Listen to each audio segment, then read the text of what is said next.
Here we are on the front of our Venture Stratus. We're going to do a walkthrough on this like you would get on the data delivery on your unit. We're going to walk around, talk about all the components on here, give you an operational explanation for them, how they work, and a few tips and tricks along the way. If you want more information on these components, or if yours differs in brand name, maybe you have a BAL tongue jack instead of this one, you can find those kind of videos on our Helpful Hacks section playlist of our Great American RV YouTube channel. Make sure you like, follow, share, do all those things, support, subscribe, all that stuff so we can keep making these videos for you. So we're going to start in the front of our Stratus here.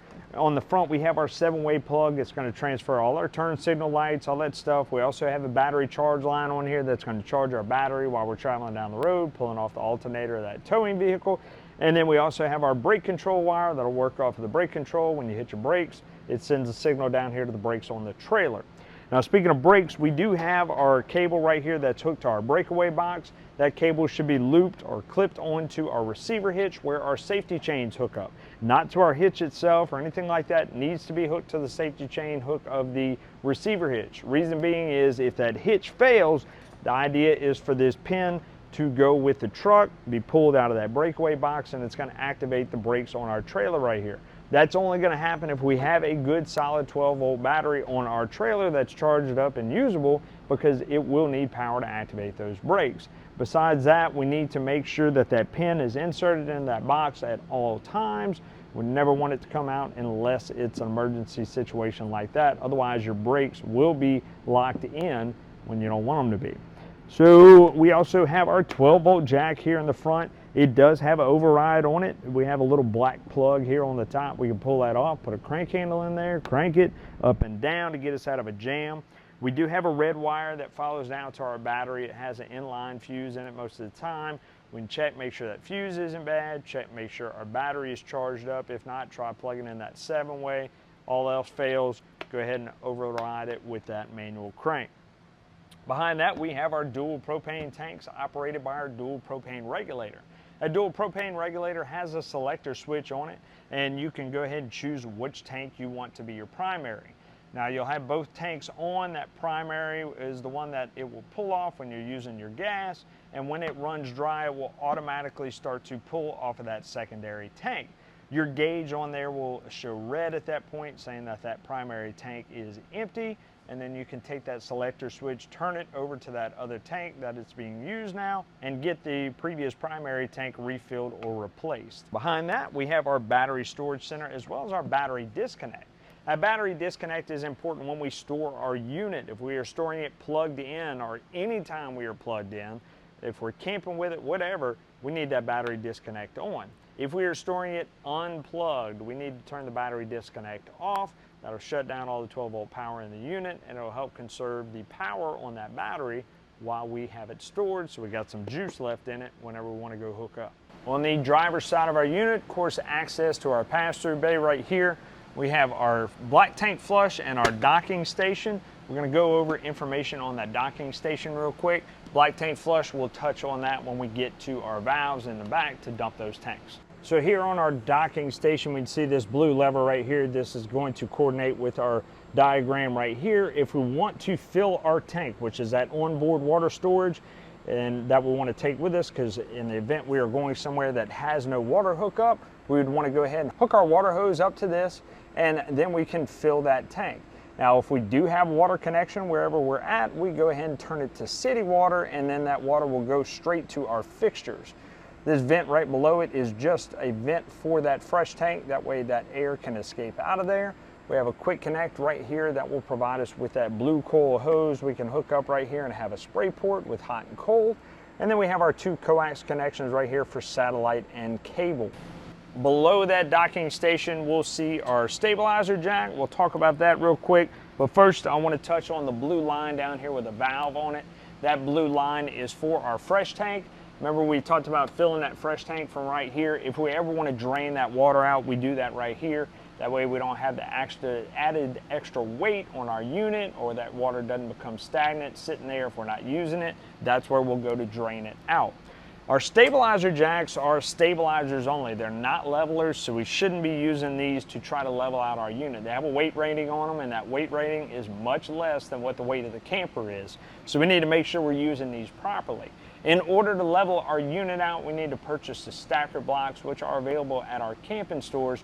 Stack them up and put them under our wheels as we're backing up to level that unit from left to right, and then use our tongue jack in the front to level it from front to back. From there, we run these stabilizer jacks down, and we want to try to keep a diamond shaped form on those. That is where they are most efficient, and they will reduce the most movement inside your unit. Now, they may be too high off the ground in order to achieve that, so you may have to get some more stacker blocks and put them under there, but try to keep that diamond shaped form. You do not want to have those jacks straight up and down. Number one, they're not going to work. Number two, the welds will break at the top, causing damage. Manufacturers are not going to cover that type of repair, so that's going to be on the customer to have to change them out. We also want to make sure we don't put an extreme amount of weight on here. We want to run them down, put a little bit of pressure on them, and then that's it. Otherwise, you will strip out the gears on this system. All right, moving down the line, we have our electric slide out, 12 volt powered. We have a motor, ram gear system. This is a rack and pinion type system. It runs, and the motor and everything is up under the underbelly. Now, you do have an override for this in the event that something fails, you can't figure out what's going on. There's a little post with a nut sticking out of the frame on the passenger side, and we would find that, put an impact or a crank handle on there, and run that slide out in or out, whatever we need to do to get us out of the jam. Also, right under the front of this slide out, we'll see an outlet right here with a gray handle sticking out of the frame. That is our first gray tank system. We do have two on here. We'll talk a little bit more about dumping that stuff when we get to the rear. All right, behind our slide out, we have our 50 amp power cord twist lock plug right here. Whenever we go to hook this up, we want to put it in, turn it to the right, lock it in. We have a little retainer ring on here. We want to tighten that up. That goes ahead and keeps that plug plugged in there. That way no kids accidentally pull it out when they're running around out here, so on and so forth. Well, I always want to plug this in first, then plug it into our power pole. That way that reduces any arcing right here, messes up that plug. And we also want to make sure our AC system is off so we're not causing any surges to that compressor. Below that, we have our second gray tank and our one and only black tank back here. Once again, our sewage hookup, two handles sticking out of the frame. One's black, one's gray. That's how we can tell which is which. And this is where we're going to dump our tanks, right? So let's talk a little bit about our two tanks. Our gray tank is our shower water and our sink water. Of course, same thing in the front there. Virtually, it's clean water, more or less. Might have a little bit of debris from your kitchen sink in there. We can leave those valves open all the time as long as we have our hookup there at the site. Leave those valves open, let that water drain out of there. That way we don't have to keep coming out after a few showers and draining that tank out. So gray water, leave open all the time. Black tank, that is our sewer water from our toilet. We have to keep that valve closed until we're ready to dump. If we don't, the debris that's in there, the solids that are in there are going to dry up because we don't have any water in that system. We don't want that. Expensive repair. Trust me, you don't want to deal with that. So leave that black tank valve closed all the time until you're ready to dump. When you are ready to dump, we go ahead and open that valve, we drain it all out. We go ahead and hook a hose up to our black tank flush there in the front by the docking station, kick it on. That'll lead to a jet on the other side of this tank and help push some of the debris and everything down that tank and push it over here while we are draining it out. We also want to make sure that when we are done, we're adding water to the system. So after we are done flushing it out, we shut that hose off, disconnect our black tank flush, come over here, shut our valve, and then we go to the inside where our toilet is and we hold down that pedal and we add several gallons of fresh water to our tank. And from there, we add some chemicals to it. That way, any debris that's still left in there will degrade.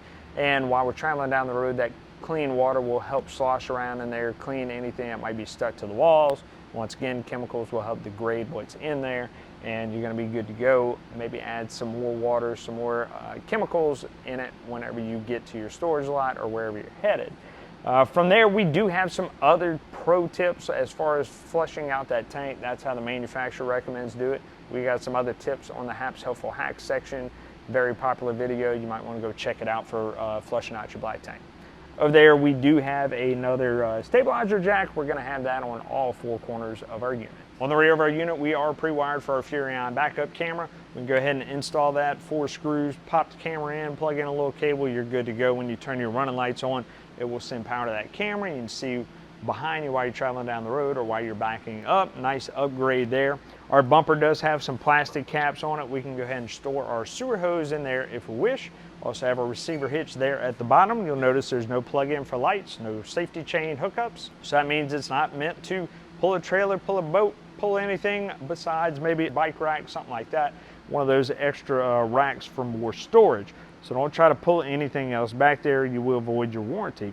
We also have a red and blue line down there. Those are your low point drains. Those low point drains are used for winterization. We want to drain all the water out of our system and prep it for the winter time. If you want more information on that, you can go to your owner's manual, or of course we got that video on Hap's Helpful Hacks. Y'all need to check that out, right? We also have our factory supply ladder right here. That's very important. A lot of people are like, I'm not getting up there. You need to get up there every 60 to 90 days and check your sealant on your roof. That includes your sealant on the sides, around your trim, around your lights, around your windows. Make sure we are checking all that stuff for peeling, deterioration, cracking, any of that. We need to clean it, reseal over it, get it taken care of, because otherwise water is going to get into your camper and it is going to tear it up. Manufacturers do not participate in that kind of repair. This is considered customer maintenance. Make sure you are staying on top of this. It's the most neglected thing in the world when it comes to campers. Every 60 to 90 days, your owner's manual says it, I promise. So make sure we're checking that, make sure we're taking care of our camper, whether we keep it under a cover or not, check it. We also need to get on that roof, wash it, wash the rubber up there at least twice a year, and then we also need to make sure that we are checking our rubber after trips for any low-lying tree limbs that might have poked any holes, scratches, or anything like that, damage on our rubber, allowing water entry in there as well. On our passenger side, we do have more access to our passenger bay. We have a little light switch in here that turns the underglow on our unit. We've got some little blue lights under there, on off right there. We also have our LCI tire link system. That is the mount for it. It's pre-wired. We would have to purchase that monitor as well as the sensors for that system if we wanted to upgrade, so we can monitor those tires while we're traveling down the road. We'll see another stabilizer jack here in the front. And of course, above us, we have our 12-volt powered awning along with our 12-volt powered lights. Those are 12-volt components that, in the event they are not working, we need to check our battery power. We also can check our fuses on the inside by our breaker panel. Show you where that is here in a little while when we get to the inside. Meantime, let's talk about our awning. It's mainly a sunshade. It's not meant to keep us dry from any rainstorms, windstorms, anything like that. We need to go ahead and pull it in. You got a bad rain coming in, bad storm, bad wind, anything, leaving your camper for an extended period of time, roll the awning in because it can be gone in an instant and cause a lot of damage. So make sure that we're being cautious of that, because that's going to end up being an expensive insurance claim. Besides that, you're going to end up getting a little light dew on there, maybe a little light rain. And we also may have some condensation from our AC get on there as well. That water needs to drain off. If we allow it to puddle up on that awning is going to collapse. Once again, another insurance claim. Very easy to do. This function is on the front and the rear arms. All we got to do is grab it right here and then pull it down, and that pitches our awning. Now where our awning is leaned to the front, we can do it in the back if we want. It's just one side, don't do both. And that'll allow that water to run off. Whenever we're ready to roll that awning in, push it up right here, and you can roll your awning in and ready to store. A little further down under our awning, we have our Fogatti tankless water heater system, 12-volt powered, propane to heat the water. We also have our Suburban furnace right here, 12-volt power, propane to make the heat. Now those two components have controls on the inside. We'll go over the operation on it when we get in there. Up here we'll see this vent. That vent has 2 tabs on it to be able to open it or lock it closed. Whenever we are cooking, we want to go ahead and use that hood range vent over our stove top to ventilate air out. We need to have those tabs open. Now it's your choice if you want to store your unit to lock those tabs so no insects can build any nests in there. Whatever you want to do, the option's there. Also under a J-wrap right there, we'll see our spare tire out of the frame. You'll see a bolt right there. We can go ahead and operate that bolt to drop that tire down if ever necessary and crank it back up to store. All right, our outdoor kitchen, of course, we have our TV option right here with satellite cable. We're also going to have the outdoor kitchen option. We hold these 2 blue tabs down right here, pull it all the way out, and we have our outdoor griddle. That outdoor griddle does work on LP, we'd pull this hose out right here. On this hose, you're going to see a female end and a male end. Female end is going to hook up under the back corner right here, this, and then the male end is going to go to the frame where we have another female connector. Those female connectors have a little lever on them. This is the on position. In order to hook that quick connect up, we're going to have to turn that valve to the off position in order for it to let you operate that quick connect. In order to have flow, we need to go ahead and turn it straight up once we have it locked in. Otherwise, that gas isn't going to flow out. We also have our sink right here. That sink has a quick connect on it for our spout right there. We also have that blue coiled hose in the front. We can use that if we want a spray port instead, whatever the option is. Our sink does have a drain connection down here at the bottom, a little black cap we need to pull off and hook a water hose to, and we can run it over to our gray tank or whatever to drain that out. It does not automatically go into a gray tank. Beyond that, in order to store it, we need to, once again, push those blue tabs down, push it in until it locks in, and we're good to go. We have that outdoor fridge right here, 110 operated dorm fridge. It's going to freeze on the back end, it's going to cool, it's going to do all the things a fridge does. Main thing we need to remember, anytime we plug in our unit, that fridge is going to turn on unless we turn our breaker off on the inside, anything like that. So that means when we unplug it, it's going to defrost. Well, what happens when it defrosts? Well, the ice turns to water. We're going to have some condensation in there, all that stuff. That water is going to settle at the bottom. It's going to drip out, and it's going to damage our wood components right here. So we need to make sure anytime we use this, plug it in, whatever, we open this up, we defrost it, we dry it out, clean it out. That's going to reduce the risk for mold and mildew, as well as any damage to our wood components that the manufacturer isn't going to cover. So make sure we're taking care of that so we don't damage our stuff. We're going to notice on our entry doors some resistance on those hinges. That is our friction controlled hinges right there to keep that door from being slammed by the wind or kids, whatever the nuisance is. It is reducing that opportunity for that to happen, reducing damage. We also have our solid steps right here. Solid steps are really easy to operate. We pick them up, put them in the frame, and we lock them in. Now we want to make sure that our door is open all the way when we do that, because we can see some brackets right here. We don't want that to scrape and damage our door. In order to put them down, we pull that blue tab right there and we drop them down. Now it's very important that after we level our unit left to right and front to back, we come over here and level our steps. Very simple to do. While it's in that down position like that, we can go ahead and hit these little silver tabs that are under here and adjust our legs up or down in order to achieve level for these steps. It's important for two reasons. We want to make sure that we have a good flush threshold right here so our entry door will close and seal properly, and we're also making sure that those steps aren't too high to where this frame is hitting the bottom of the door frame, causing any damage there. As we walk into our entry, we'll notice we have a closet right here for our pantry, coat closet, whatever you want to call it. We also have our control panel right here for all our slide outs and lights. We'll go over that here in a second, as well as the controls for our fireplace. All right, on our control panel, all of this stuff is all 12-volt controls. So if we have any issues, we want to look at our 12-volt system, maybe some of the fuses that we have near the breaker panel, all that stuff is all 12-volt control. So on here, we do have a tank heater that's going to go ahead and heat your tanks. In cold weather, we want to kick that on, keep those tanks from freezing. Over here we have our water pump. That is going to pull from our fresh tank system that we talked about outside. That water pump is on demand, so you'll only hear it run whenever we turn on our faucets or shower or anything like that. If you know no water is running and that water pump is still running, then either we have a leak in the system or your fresh tank is empty. Regardless, we need to shut that off and investigate. We don't want to leave it running constantly because it will burn up that pump. If you do have city water connection, leave that pump off. There's no need to have it on and pressurized. Down here, we will see all of our lights. If we hit these buttons, they will coincide with the lights up top, letting us know what the levels of these items are. We have fresh tank, our battery power, multiple black and multiple gray options, but you only have one black, two gray on here. This is a generic panel that they put in all of the units. Here we have our awning extend and retract, our awning light. We also have our interior lights, and we also have our slide out in and out. Here we have our fireplace. We have a sensor right up here in the top right. We have to aim that remote at to turn it on. We have our Celsius and Fahrenheit temperature we can change to. And right here, this little flame icon is going to change the dimness of our flame. If we want to change the lighting of our flame, we hit the light bulb on the screen down here at the bottom, and it'll give you some different options right there.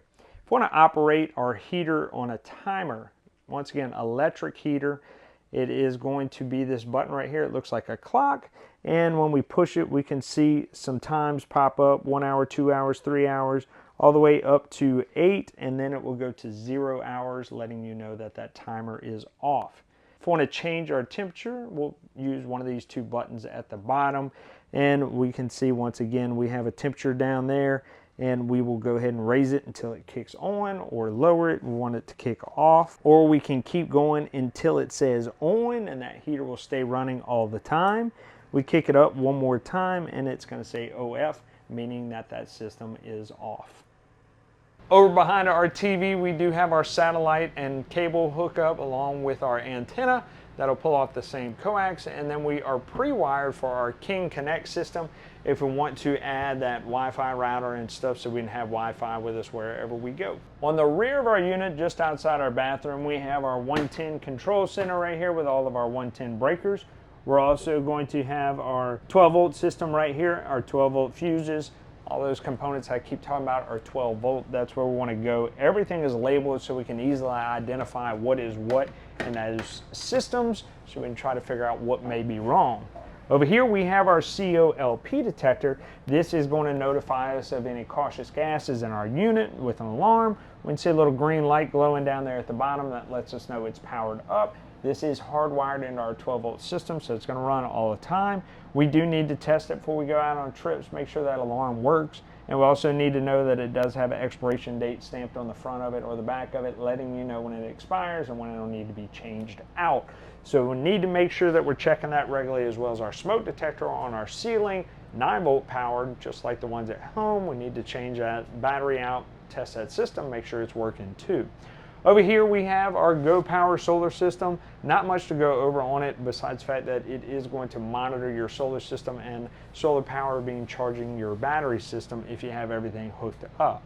We also have our LevelMate Pro. We're going to go over some brief instructions on that, as well as our Coleman Mach thermostat right there. So we're going to walk you through how to operate this LevelMate Pro. We can see that our adjustments are right there in front of us. If we drop the front down, of course, we'll see the front drop, so on and so forth. But the objective is to continue to level this unit until we start to see that 0 come to life. We get a green, and then we are good to go. We can also set our hitch position. So once we are disconnected from our truck, we can see down here at the bottom, we can hit set, and that will set our hitch position right there. If we click yes,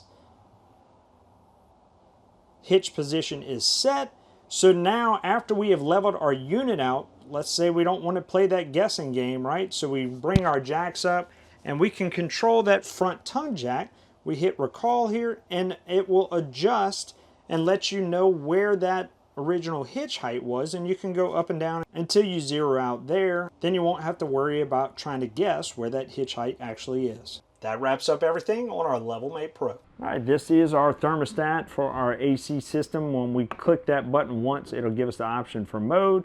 Our first mode is cool. We hit that button again, and then we can choose between high or low auto or high and low all the time. So high and low all the time will keep that fan running constantly.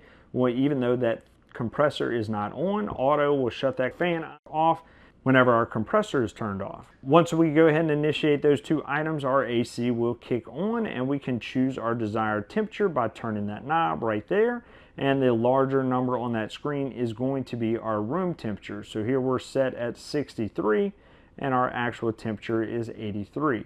Cool on is going to show you that that system is initiating, and that system will kick on. Our next option on there, if we hit that button twice again, is heat. When we go ahead and click it right there, it will bring on the heat, show our room temperature as well as our set to temperature. Our heat is only going to come out of the lower areas. It's not going to come out of that rooftop AC. If you have air blowing out of that rooftop area, then we want to make sure that we don't have the fan on high or low on that cool option. So we would go back to our cool, and we would check right here and make sure it's on auto. Our last option on here is cool and heat. In this case, we can go ahead and do the same thing, choose our fan options, just have a set temp in between the furnace and the AC. It will keep that temperature set at that 72-degree mark.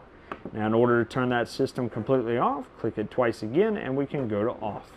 So our thermostat too, like we said, it runs cool and heat. Our cool air is only going to come out of our ceiling vents that we have right here. Our heat is going to come out of our floor vents down at the bottom that will operate our furnace. This is for our AC. We have our ceiling assembly right here. We can unscrew these two black tabs right here and gain access to that filter. That filter needs to be changed out, cleaned, whatever, and make sure we're not restricting flow to that AC system, and it can operate and run efficiently. So make sure we're checking that out, cleaning it, more than likely just replacing it on a regular basis. As for our dinette booth, this table can drop down and sit on these bumpers, move our cushions, and have more bed space right here.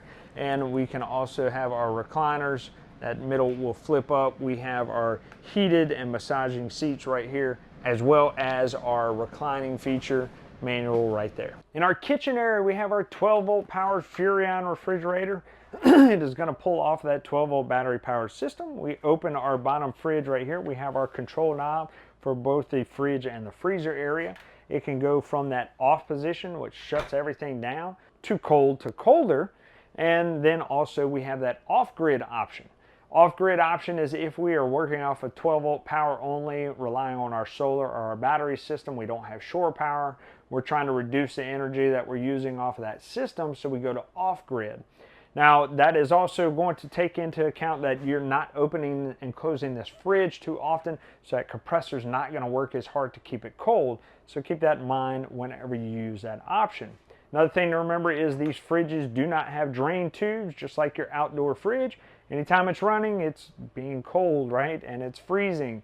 So we need to make sure that we're defrosting it as well when we shut that system down, get all the water out of there, wipe it all down, reduce the risk for mold and mildew, and reduce the opportunity for that water to drain out and damage our wood components around it that our manufacturers do not cover. If that happens, it is considered customer maintenance to defrost that fridge properly. Our microwave right here, 110 operated. We have that hood vent over our 3-burner stove. We have that vent outside. We need to open the tabs in order for that to actually exhaust. And we have our 3-burner stove top right here. Glass cooktop gives you extra counter space right there. This is also how it needs to be when we travel, so that glass doesn't fall down and break. When we're ready to use it, flip it up. We can turn our gas option on by turning any one of our selected knobs to that flame icon right there. And then we're going to turn our igniter until it actually lights. Once it lights, we can go ahead and turn to the selected flame that we want, and then we're ready to cook. Now we'll notice that these rings do light up red. That's to indicate that system is on and emitting gas out into the atmosphere. So it's a nice safety feature. Kids playing around, you see it turn red, we need to go turn it off. Little light switch right here can turn the oven light on, as well as our knob lights up here to add some ambiance and features. Even with that light turned off, our knobs will still turn red. Now, the thing about your gas system is anytime you pull it out of storage, more than likely you had your tanks off, the propane in your lines is going to dissipate over time, and then you're going to have air in your system. Same thing happens if you change out your propane tanks. You're going to end up with air in the system. Best thing to do is whenever you pull it out from storage or you're ready to go camping, whatever, turn those propane tanks on, come to your stovetop, and bleed the air out of the system. It's the quickest, fastest way to come and do that. Go over here and do just that. Turn it to the flame icon, light it, and let it burn for 30 to 60 seconds till you have a nice blue ring flame up here. And I always suggest doing that first before we operate things like our tankless water heater system or our furnace, and that helps eliminate any faults that might happen due to air in the lines. Our oven down here is a little bit different story. After you bleed the air out of that system, it's still going to take a little bit of time because the little hole in there is so small. It's still going to take a little bit of time the first time you light it, so have patience with that. In order to light it, we're going to turn over to our flame icon just like our stovetop, but on this one we have to hold that button down in order to emit gas out of that pilot. Once we do that, we go ahead and turn that ignition knob until it lights. Once it lights, we hold it down for about 30 to 60 seconds, let that thermocouple warm up, and then we can go ahead and turn it to the desired temperature. From there, we should see that burner tube light up and we're good to go. If that pilot goes out, the burner tube didn't light up, we need to go ahead and go back to that flame icon, relight the pilot, hold it for a little bit longer, and then we go to our designated temperature. All right, in our bathroom, we have our shower, of course, hot, cold faucet on, off on the shower head. Whenever we use that, we also want to use our vent up in the ceiling to exhaust any hot air out of here, steam, so on and so forth, humidity, to reduce the risk for mold and mildew in our bathroom. We also have our Fogatti water heater system as well as our main GFCI outlet. That'll control all of our outlets in our wet locations. We're going to go over those two options right now. Our water heater system right here is pretty cut and dry. Turn it off and on, hit that power button. Change between Fahrenheit and Celsius, hit that button right there. And to change our set temperature, which is going to be the temperature of our water output, we can control that with our arrows right here. On-demand system, we turn our hot water on and it will initiate, turn on the flame, and begin to heat that water. Our GFCI outlet right here is going to control all those outlets in wet locations in our kitchen, outside, anywhere where you see a label saying GFCI protected. In the event that these outlets are overloaded with too many skillets, coffee makers, or anything of that nature, this system will trip. And also if those outlets get wet, this system will trip too. So this is where basically it's like a breaker on here. You have two buttons, your reset button, your test button. If we hit that test button, it's going to initiate like that system is tripped and it's going to kill all those outlets. In the event that happens and your system trips, we come over here, we hit that reset button, we'll see that green light pop back on and you're good to go. If it immediately trips again, then we want to go remove some of those appliances we have on there or make sure that none of those outlets are wet. Lastly, in our bathroom, we have our toilet. Toilet's going to lead down to that black tank. It is pedal operated in order to flush. Now we have a few things going into that toilet. Number one, number two, RV toilet paper only, that way it degrades properly, and our chemicals. So 4 things, don't put anything else in that system and get clogged up in the pipes, and it is not fun, right? So make sure that we're only using those things in our toilet. Number 1 is just liquids, right? We can just hit that pedal, flush it down, no problem. Number 2, we're going to have solids.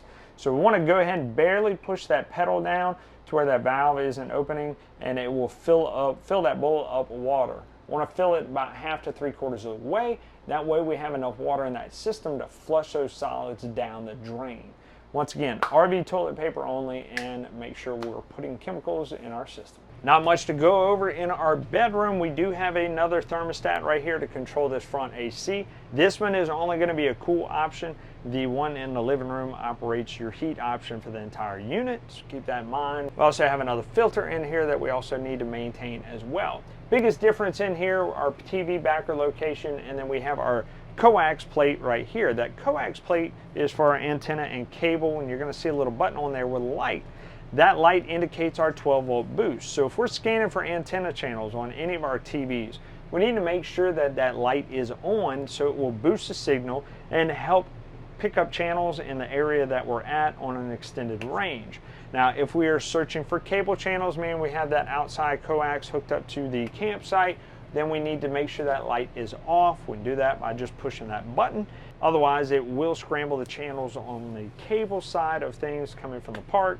So light off for cable, light on for antenna. Well, we hope you found that resourceful, but wait, there's more information on our Great American RV YouTube channel. This channel right here, find the playlist Hap's Helpful Hacks. We go over different products in this unit and we'll take a deeper dive with more diagnostics, more information, as well as helpful tips when you're out camping. Tell your buddies, tell your friends, like, share, subscribe, do all those awesome things on YouTube, TikTok, wherever you found us, and keep watching here at Great American RV SuperStores, where we bring the how-to you.